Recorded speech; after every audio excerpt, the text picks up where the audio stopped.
नमस्कार, मैं हूं मनोज वर्मा और आप देख रहे हैं अटेंशन। और अटेंशन में बात होगी स्कूलों में लड्डू गोपाल, कांग्रेस क्यों लाल। जी हां, सरकारी स्कूल और कॉलेज में जन्माष्टमी मनाने वाले आदेश पर विवाद खड़ा हुआ है।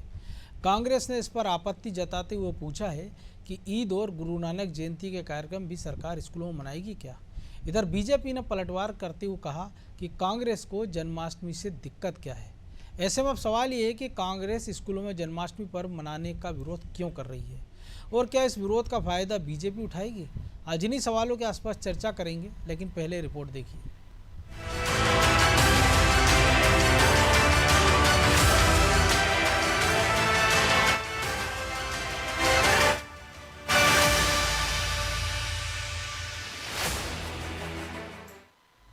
रक्षाबंधन पर्व के बाद अब मोहन सरकार 26 अगस्त को जन्माष्टमी पर्व धूमधाम और उत्साह के साथ मनाने जा रही है। इसकी तैयारियां भी जोर शोर से चल रही हैं। प्रदेश के स्कूलों और कॉलेजों में भी जन्माष्टमी पर्व मनाने के आदेश दे दिए गए हैं, जिस पर अब सियासी बयानबाजी शुरू हो गई है। कांग्रेस ने इस पर आपत्ति जताई है और बीजेपी सरकार पर आरोप लगाए हैं कि सरकार शिक्षण संस्थानों को बर्बाद करने पर तुली हुई है। कांग्रेस नेताओं का ये भी कहना है कि शिक्षण संस्थान केवल पढ़ाई और अच्छे माहौल के लिए होते हैं, धार्मिक कार्यक्रमों के लिए छुट्टी होती है। हालांकि कांग्रेस ने ये भी सवाल पूछा है कि क्या स्कूलों और कॉलेजों में इसी तरह से ईद और गुरु नानक जयंती मनाने का आदेश भी जारी होगा। ये संविधान के विरुद्ध है और संविधान के विरुद्ध इसलिए है कि कोई भी शासकीय छुट्टी दे दी जाती है, फिर आयोजन सब धार्मिक होते हैं, सब लोग मिलके मनाते हैं। हम भी मनाते हैं, हमने भी दिवाली मनाई, हम भी राखी पे राखी अपनी बहनों से बनवाती हैं। लेकिन इसको कंपलसरी करना और शिक्षा के केंद्रों में करना ये उचित नहीं है, इसको मैं ठीक नहीं मानता। कैसे हो सकता है एक धर्म का फिर गुरु नानक जयंती क्यों नहीं मनाना, उसके लिए भी आदेश करो, फिर ईद के लिए भी आदेश करो, बाकी चीज़ों के लिए भी आदेश करो कि सरकार मनाई। इसीलिए संविधान ने आज़ादी दी है कि जिसको मनाना हो छुट्टी डिक्लेयर कर दी, जिसको मनाना हो सब फ्रीडम।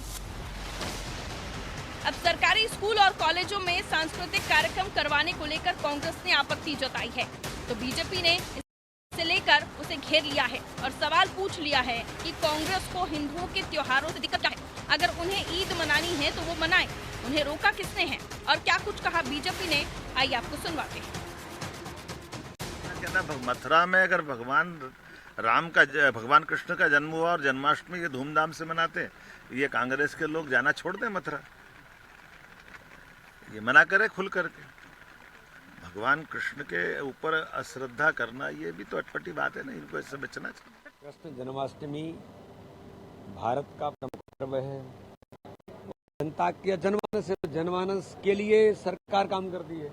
कोई आरे मसूद या फलाने मसूद से पूछ करके सरकार तय करेगी क्या? सर आज जीतू पटवारी भी लेटर लिख रहे हैं। अरे कोई जीतू पटवारी लिखे जी, जीतू पटवारी कहे ना कि हम कृष्ण जन्माष्टमी नहीं मनाते। बोले आप लोग पूछेगा कृष्ण जन्माष्टमी मनाते हैं कि नहीं मनाते हैं, मनानी चाहिए नहीं मनानी चाहिए। ये झूठी राजनीति करने का काम कांग्रेस का है। राजनीतिक विश्लेषकों का मानना है कि मुख्यमंत्री डॉक्टर मोहन यादव बीजेपी के हिंदुत्व के एजेंडे को आगे बढ़ा रहे हैं, लिहाजा उन्होंने भगवान कृष्ण से जुड़े 4 तीर्थ स्थलों को विकसित करने का भी ऐलान किया है। इसमें उज्जैन का सांदीपनि आश्रम, उज्जैन का नारायण धाम, धार जिले के अमझेरा धाम मंदिर और इंदौर के महू में भगवान परशुराम की जन्मस्थली जानापाव शामिल है। और इसी कड़ी में अब सरकार भगवान श्री कृष्ण के जन्मोत्सव को भी धूमधाम से मनाने जा रही है, जिस पर सियासी संग्राम छिड़ गया है। ब्यूरो रिपोर्ट, अनादि टीवी।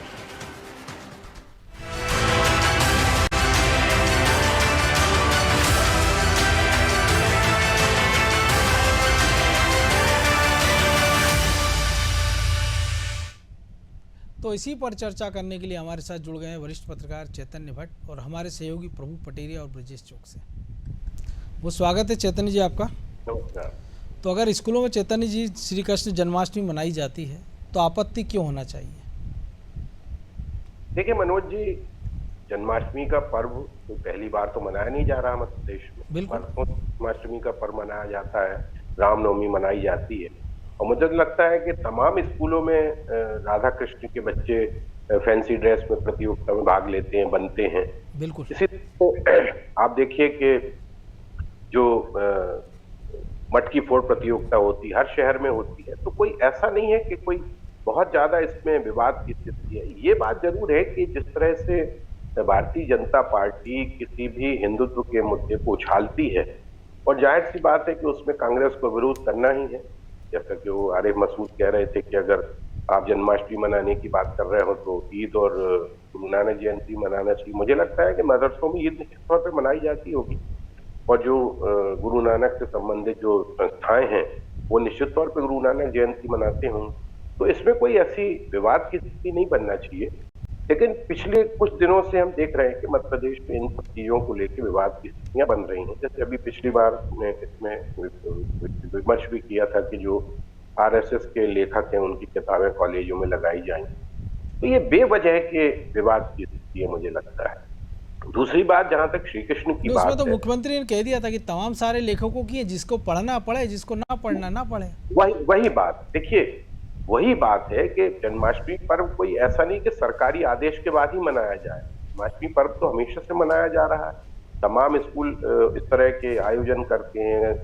ऑफिसों में अगर इस तरह के आदेश दिए जा रहे हैं कि जो कॉलेजेस हैं या सरकारी संस्थान है वहां पे भी जन्माष्टमी मनाई जाए, तो ऐसी कोई मुझे लगता नहीं कि इसमें कोई बहुत ज्यादा ऐसी गंभीरता वाली बात है। देखिए, श्री कृष्ण का की तो आप ये मान के चलिए कि भगवान श्री कृष्ण कोई भगवान अकेले के रूप में हम नहीं देखते उनको। बिल्कुल, श्री कृष्ण को हम एक दर्शन के रूप में देखते हैं, एक युग पुरुष कह सकते हैं उनको। और उनको जो कर्म योद्धा और कर्मवीर कहा गया है, उसके पीछे यही कारण है कि उनका जो गीता में ज्ञान था वो यही था कि आप कर्म करते रहिए, आप फल की इच्छा मत कीजिए। और आज की तारीख में तो मुझे लगता है कि श्री कृष्ण का जो एक संदेश था, जो युद्ध भूमि में उन्होंने अर्जुन को दिया था, जब अर्जुन ने उनसे पूछा कि क्या हमें द्रौपदी के चीर हरण पर नाराज नहीं होना चाहिए, तो उन्होंने यही कहा था कि ये कोई आपके व्यक्तिगत पत्नी की बात नहीं, ना इंद्रप्रस्थ की पटरानी की बात, ये संपूर्ण नारी जाति का प्रश्न, की अस्मिता का प्रश्न है, जो आज की तारीख में सबसे ज्यादा मौजूद है। और उनका यह भी कहना था कि आप इस मोह में मत पड़ो कि आपकी पत्नी के साथ अत्याचार हुए, ये संपूर्ण नारी जाति के प्रति अत्याचार था, इसलिए उनसे युद्ध करो। जो उनके पीछे खड़े हुए हैं, इस तरह के अत्याचार कर रहे हैं, उनके पीछे जो लोग खड़े हैं उनसे आप युद्ध करें। तो श्री कृष्ण का जो दर्शन था, जैसे आप देखिए कि उनका ये कहना था कि भाई आत्मा ना कभी जिंदा होती है ना कभी मरती है, अजर अमर है जी, अजर अमर है। आप क्यों आए, क्यों रोते हो, क्या लेके आए थे, क्यों क्या खो के चले जाओगे। तो ये जो तमाम चीजें, ये बहुत गहराई से अध्ययन करने वाली बात है। और मुझे लगता है कि अगर स्कूलों में अगर श्री कृष्ण के इस दर्शन को बताया जाने की कोशिश की जा रही है सरकार के द्वारा, ताकि बच्चों को भी एक कर्मवीरता का एहसास हो, वो कर्म योद्धा बने। क्योंकि अगर इच्छा करके आप कर्म करोगे तो मुझे नहीं लगता कि आपके कर्म में वो चीज आ पाएगी। आप स्थित प्रज्ञ हो गए। उन्होंने स्थित प्रज्ञ की भी बात की कि जैसा हो रहा है वैसा आप देखते चलिए, उसमें इस तरफ उस तरफ देखने की आवश्यकता नहीं है।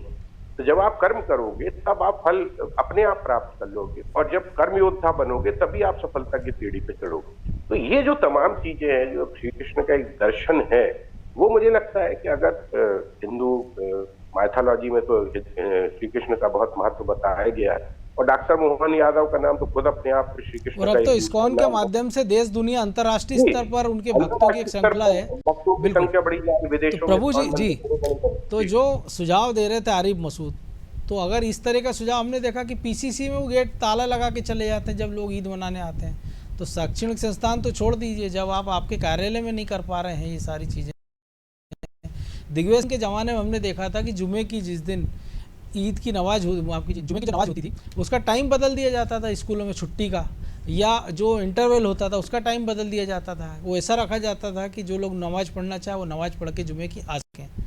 तब किसी ने विरोध नहीं किया। और अब ये तो स्वैच्छिक है कि अगर आपको मनाना मनाइए, क्योंकि हमने बचपन में हमने भी देखा स्कूलों में रक्षाबंधन मनाया जाता है। हमने देखा कि मिशनरी स्कूलों में तमाम सारे धर्म के जो बच्चे हों वो सांता क्लॉज बनकर जाते हैं, बड़ी खुशी खुशी से जाते हैं, उस पर कोई आपत्ति नहीं होती है। देखिए मनोज जी, जो आपने कहा दिग्विजय सिंह राज वाली बात, तो निश्चित तौर पर आज भी वो चीज़ें जारी हैं। हम यदि वल्लभ भवन चले जाएं, मंत्रालय है राज्य का मंत्रालय, या सतपुड़ा विंध्याचल भवन चले जाइए आप, जब ईद का समय, जब नमाज का समय होता है तो कॉरिडोर में एक स्थान उन लोगों ने तय कर लिया है, वहाँ पर बाकायदा नमाज होती है, किसी कोई आपत्ति नहीं होती है।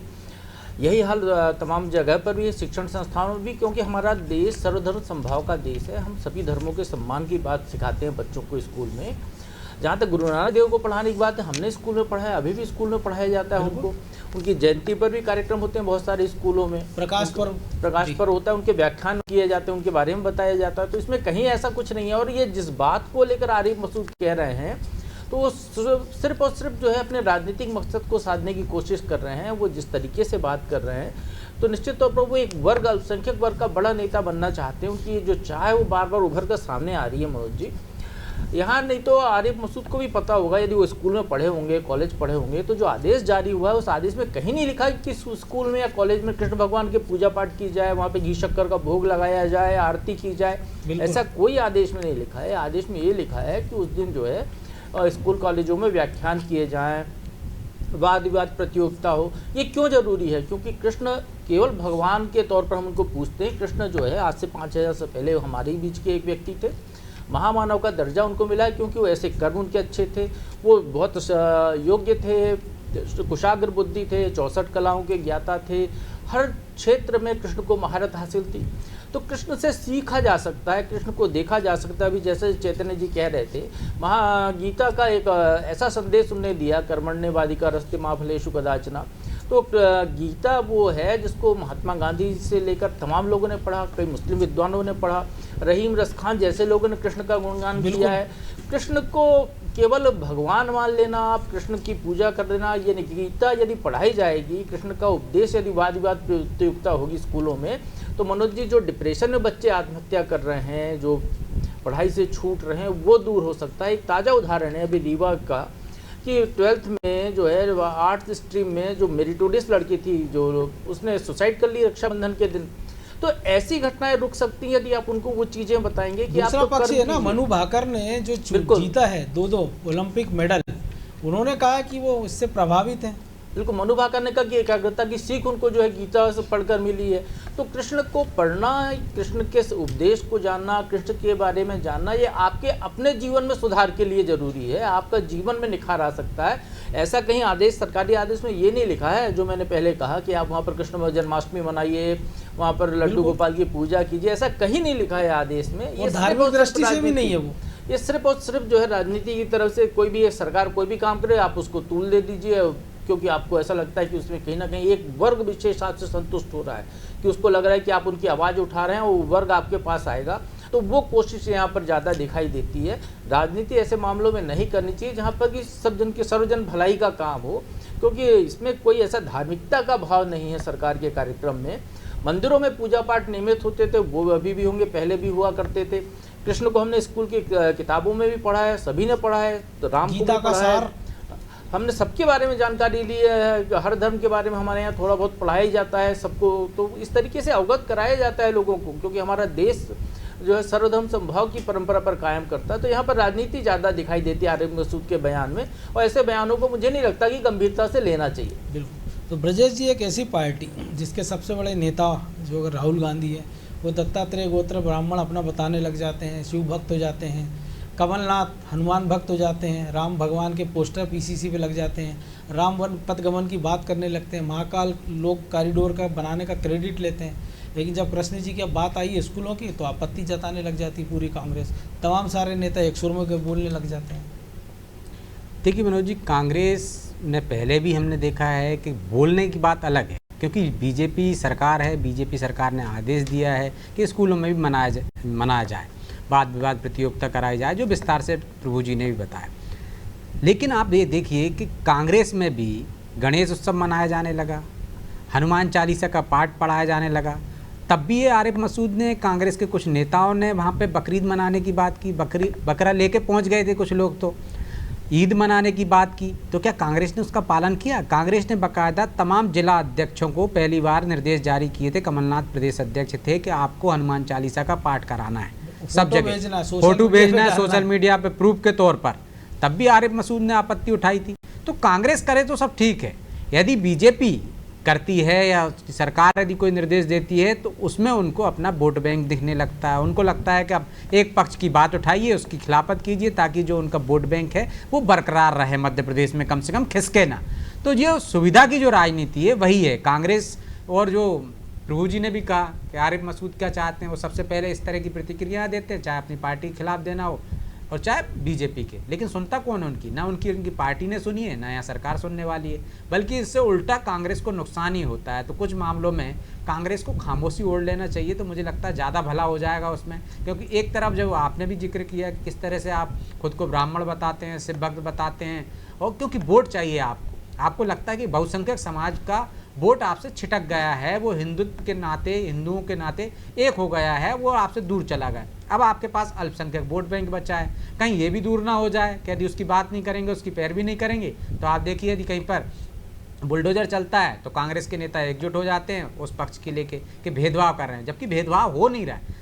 उन तमाम अपराधियों के यहाँ बुलडोजर चल रहे हैं, चाहे वो जात पात देख कर नहीं चल रहे हैं, ना धर्म देख कर चल रहे हैं। ये मध्य प्रदेश में भी उदाहरण है, ये उत्तर प्रदेश में भी उदाहरण है, ये हमने और राज्यों में भी देखा है। लेकिन कांग्रेस को कहाँ दिखता है? कांग्रेस को सिर्फ वही दिखता है, वो वही दिखाना चाहती है, वही कहना चाहती है, ताकि उसका एक वोट बैंक बरकरार रहे। तो मुझे लगता है यही असली तुष्टीकरण की राजनीति है।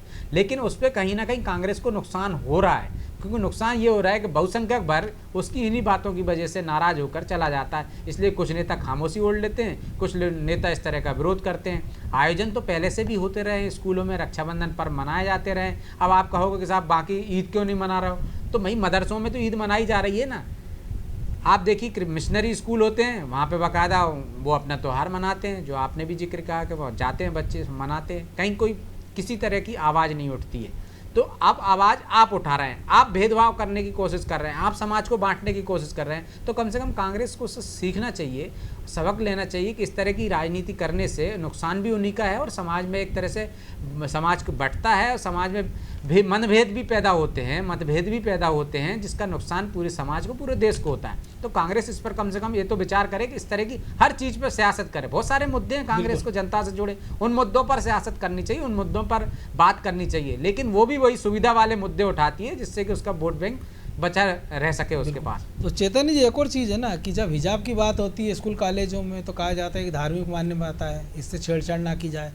तो जब ये अगर परिधान धार्मिक मान्यता की कैटेगरी में है, तो फिर बेहतर हो कि ऐसे महापुरुषों की जीवनी या इन सबका पाठ्यक्रम से हटा दो। अगर इनसे सांप्रदायिक माहौल ख़राब हो रहा है, सांप्रदायिक सद्भाव बिगड़ रहा है, तो फिर क्यों महापुरुष पढ़ा जाए? फिर क्यों जो पुराने नेताओं को हम पढ़ते हैं कि गांधी जी को, नेहरू जी को, क्योंकि एक दूसरे की विचारधारा से कोई किसी को खिलाफत हो सकती है, किसी को किसी से खिलाफत हो सकती है। तो ऐसे तो सब पूरा पाठ्यक्रम बदल दिया जाए और नेता अपने हिसाब से सिलेबस तय कर दें कि ये पढ़ाया जाए, ये ना पढ़ाया जाए, ये कार्यक्रम किए जाए, ये ना किए जाए। देखिए, कांग्रेस को एक भ्रम हो गया है जब से अयोध्या में समाजवादी पार्टी का जो प्रत्याशी है वो जब विजय श्री हासिल करता है, तो कांग्रेस फैजाबाद में, लेकिन वो अयोध्या कह रहे हैं जी, अयोध्या ही है, फैजाबाद अयोध्या भी एक हो गया है। नहीं, तो लेकिन संसदीय सीट का नाम फैजाबाद है उसका, ये कह रहा हूँ। हाँ जी, तो वो ये उसको ये लगने लगा है कि इतनी तुष्टीकरण, हिंदुओं की तुष्टीकरण, राम मंदिर का निर्माण, दुनिया भर की बातें भारतीय जनता पार्टी ने की, हमने राम मंदिर का निर्माण, लेकिन उसके बावजूद अगर समाजवादी पार्टी का प्रत्याशी वहां से जीतता है, तो कांग्रेस को ये लगता है कि बहुसंख्यक की एक बहुत बड़ी आबादी है, तो इस तरह के विवादों में नहीं पड़ना चाहता। तो ये जो भ्रम है कांग्रेस, मुझे लगता है कि उसी के तहत इस तरह की जो बातें हो रही हैं कि श्री कृष्ण जन्माष्टमी क्यों मनाई जाएगी, क्यों नहीं मनाई जाएगी, और ईद क्यों नहीं मनाई जाएगी, ये तमाम चीजें जो है ये बेवजह के विवाद की चीजें बन रही हैं। तो कोई फायदा नहीं होने वाला, ना इनको कोई वोट में बड़ा फायदा होने वाला है, ना भारतीय जनता पार्टी की कोई बहुत बड़ा। लेकिन देखिए, भारतीय जनता पार्टी तो शुरू से हिंदुत्व की बात करती आ रही, सनातन की बात करती आ रही, तमाम धार्मिक स्थलों को बेहतर बनाने की बात करती आ रही, महाकाल लोक हो चाहे कौन दीगर। और मोहन यादव ने तो जब शपथ ग्रहण की थी उसी समय कह दिया था कि जो श्री कृष्ण से संबंधित स्थल हैं उनका हम पुनर्निर्माण करेंगे, उनको बेहतर। तो ये जो उनकी बात थी उस पर वो अमल कर रहे हैं। श्री कृष्ण जन्माष्टमी कोई पहली बार तो आई नहीं है, बरसों से आ रही है। और गीता तो देखिए, गीता का तो जो हमारे देश में या हमारे मन मस्तिष्क में गीता का जो एक प्रभाव है वो तो कभी जा नहीं सकता। अदालतों तक ने उसको माना है। 5000 सालों तक, 5000 साल हो गए गीता का उपदेश हुए।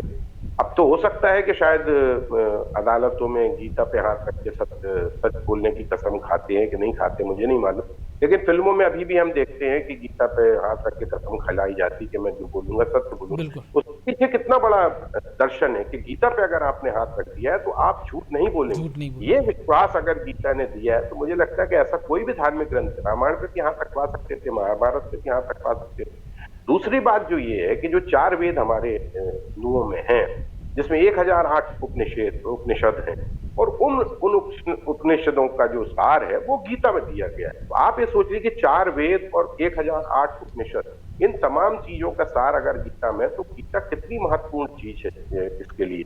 और अगर गीता के से संबंधित जो अगर बातें बताई जाती हैं बच्चों को, तो मुझे लगता है कि उसमें किसी प्रकार की आपत्ति होना नहीं चाहिए। लेकिन चूंकि भारतीय जनता पार्टी ने यह निर्णय लिया, तो कांग्रेस विरोधी पार्टी उसको विरोध करना है। अब उस विरोध का कितना उसको फायदा होता है ये वो देखें समझें। लेकिन ये बात भी सही है कि कांग्रेस में अगर किसी व्यक्ति को कोई बयान देना, तो पहले उसको अपने हाईकमान से पूछना चाहिए कि हम, तो उनका एक तो परंपरा है ना कि सबसे बढ़िया ये होता है कि वो कह देते हैं कि उनका निजी बयान है, पल्ला झाड़ लेते हैं। लेकिन प्रभु जी एक और चीज़ है जो चैतन्य जी ने भी कहा कि कृष्ण की लीलाओं की बात है, जन्म की बात, तो उत्तर प्रदेश की बात हो जाए, महाभारत हुआ है तो कुरुक्षेत्र हरियाणा की बात। लेकिन जो उनके 3 सबसे बड़े दर्शन हैं कृष्ण जी से अगर जुड़े, कि अगर उनको सुदर्शन धारी अगर वो कहलाए, तो उस मध्य प्रदेश में सुदर्शन चक्र उनको मिला है। अगर उनकी दोस्ती की मिसाल में कृष्ण सुदामा का उदाहरण दिया जाता है, तो मध्य प्रदेश में उनको सुदामा मिले हैं। और जिन शिक्षा की बात 5000 साल बाद भी कृष्ण की हो रही है, वो शिक्षा भी उनको मध्य प्रदेश में मिली है। तो स्कूलों से इतर हटके की बात करें, जिस कृष्ण पाथे की बात हो रही है, तो अगर वो यहाँ हो रहा है, तो ये तो मध्य प्रदेश के लिहाज से भी एक गौरव की बात होना चाहिए, धार्मिक पर्यटन के हिसाब से और बाकी चीज़ों के हिसाब से भी। कम से कम इस बहाने ही कांग्रेस समर्थन कर ले। देखिए मनोज जी, जो चारों स्थल कृष्ण से जुड़े हुए बताए आपने, ये मध्य प्रदेश के मुख्यमंत्री मोहन यादव बनने के बाद नहीं बने हैं। ये बिल्कुल निश्चित तौर पर सनातन 5000 साल पुराने ये स्थल हैं और यहाँ पर लोगों श्रद्धा से पहले से जाते रहे। बस ये है कि सरकार ने कहा है कि उसको जो है एक और थोड़ा सा विकसित करेगी, जिससे पर्यटन, धार्मिक पर्यटन की संभावनाएं वहाँ पर बढ़ जाए और आइडेंटिफाई हो जाए वो क्षेत्र और अच्छे से पूरी दुनिया के नक्शे पर। जिससे भारत में, चूंकि दुनिया में आपको पता है कि राम से ज़्यादा पूरे दुनिया में कृष्ण के अनुयायी हैं। बिल्कुल, चाहे वो किसी भी धर्म को मानने वाले हैं, लेकिन वो कृष्ण को भी मानते हैं और वो आते हैं जन्माष्टमी मनाने के लिए। मैंने भी उदाहरण इस्कॉन का दिया, बहुत बड़ा उदाहरण है इसका। तो निश्चित तौर पर वो कृष्ण की एक ऐसी अपनी आभा है कि उसको हर धर्म के लोग मानते हैं। मुस्लिम समुदाय के भी बहुत सारे लोग मानते हैं। आर्य मसूद को शायद पता नहीं होगा कि उनके धर्म से ही जुड़े लोग कृष्ण के अनुयायी हैं, भक्त हैं। तो ये जो मध्य प्रदेश के जो स्थल हैं, इनको विकास इसलिए किया जा रहा है कि इससे मध्य प्रदेश की एक अलग पहचान मिले, धार्मिक पर्यटन यहाँ पर बढ़े, वो उपलब्धियाँ यहाँ पर हो सकती हैं। और जो आपने कहा कि चारों स्थल जो मध्य प्रदेश में वीरता का है, कृष्ण की जो उन्होंने रुक्मिणी को हरण के लिए लड़ाई लड़ी थी, परशुराम जी ने उनको जो है जनापाव में सुदर्शन चक्र दिया था, संदीपनी आश्रम में उन्होंने ज्ञान प्राप्त किया था। तो ये तो वो स्थल ही है ना मध्य प्रदेश जो जहाँ पर कृष्ण को भी ज्ञान मिला। तो निश्चित तौर पर आरिफ मसूद को भी इसको गर्व होना चाहिए कि वो उस मध्य प्रदेश के निवासी है जहाँ पर कि जो पूरी दुनिया जिनको पूछती है, जिनको मानती है, वो भी ज्ञान प्राप्त करने आए थे। तो हम लोग इतने ज्ञानी धरती के लोग हैं, तो हम कम से कम ज्ञान की तो बात करें, अज्ञानता तो ना परोसें कि आप जो है सरकार ने आदेश कुछ और निकाला है और आप उसको एलिब्रेट कुछ और कर रहे हैं, जनता तक कुछ और बात पहुंचाने की कोशिश कर रहे हैं। तो ये यहाँ पर दिक्कत है कहीं ना कहीं। और निश्चित तौर पर इसमें जो है जो धार्मिक राजनीति है, जो हमारे वोट बैंक की राजनीति है, इसको जनता को समझना होगा, उनको तिरांजलि देनी होगी। यदि आपको इतनी आपत्ति है इस पर जो अभी ब्रजेश जी ने कहा था, उसको मैं थोड़ा सा आगे बढ़ाऊंगा, तो फिर मजहबी शिक्षा क्यों देश में सरकार क्यों फंड करती है मदरसों के लिए? जिस तरीके से संस्कृत स्कूल के लिए सरकार कोई फंडिंग नहीं करती है, वो संस्कृत से जुड़े हुए संस्थान अपने आप उनको चलाते हैं, तो आप उसी तरीके से इनको भी चलाइए आप अपने स्तर पर। आपके बच्चों को यदि सरकारी स्कूल में पढ़ने में दिक्कत है, तो आपके मदरसे तो आप पढ़ा ही रहे हैं उनको। या वो कम से कम गांधी जी का जो सबसे प्रिय भजन, उससे ही सीख ले लें कि ईश्वर अल्लाह तेरो नाम, सबको सम्मति दे भगवान। शायद वो सम्मति मिल जाए, उम्मीद की रहेंगे कि ऐसा हो। बहरहाल वक्त इतना ही था। बहुत धन्यवाद चैतन्य जी। तो निश्चित तौर पर कृष्ण जन्माष्टमी को लेकर जो विवाद छिड़ा हुआ है, कांग्रेस उसको तूल देने का प्रयास कर रही है, क्योंकि ऐसा पहली बार नहीं हुआ है कि कृष्ण की लीलाओं को लोगों तक पहुंचाया जाए, उस पर वाद विवाद हो या उस पर तमाम सारे कार्यक्रम हो। ये सदियों से होता आया है, सदियों तक होता रहेगा। लेकिन सवाल यही है कि हर चीज़ में राजनीति क्यों तलाश करना। कई सारी चीज़ों के कई सारे उजले पक्ष होते हैं, और कृष्ण का जो उजला पक्ष है उसकी तरफ अगर लोग ध्यान देंगे तो ज़्यादा बेहतर रहेगा। बहरहाल अटेंशन में आज इतना ही। मुझे दीजिए इजाज़त और आप देखते रहिए अनादि टीवी।